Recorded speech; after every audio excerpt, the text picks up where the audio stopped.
everyone, I'm Kimberly Suarez. I am discussing truth bias, and this is the first video thread of Module 10. So I'll go more in depth about how we as people often believe everything we read with different articles and such.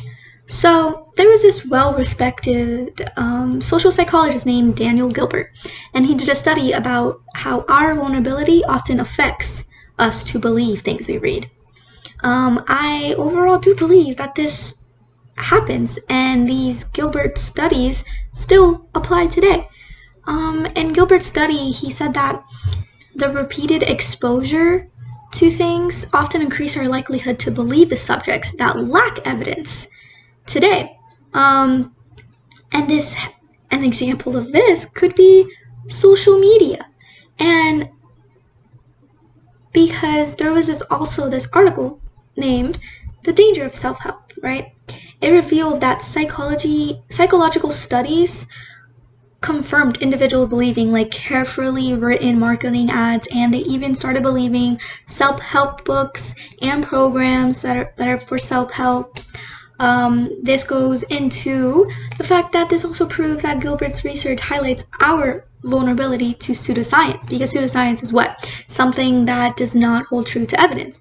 And then in this context of self-help, we believe subjects that might not even hold true to the evidence.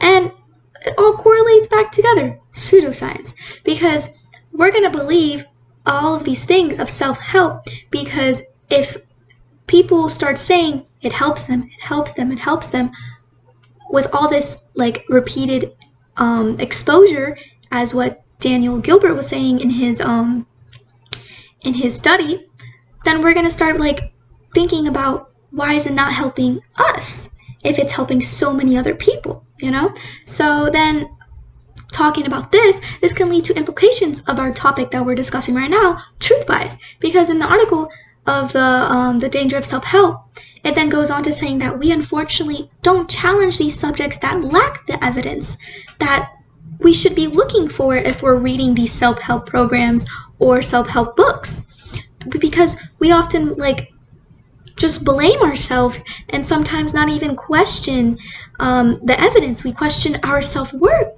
and we're like, how come it's not working for us but it's working for other people? Everybody just keeps like posting about it, and we're like, wait, hold on a second, am I something wrong with me? You know? So then these books are just, what are they, pseudoscience, or are they not?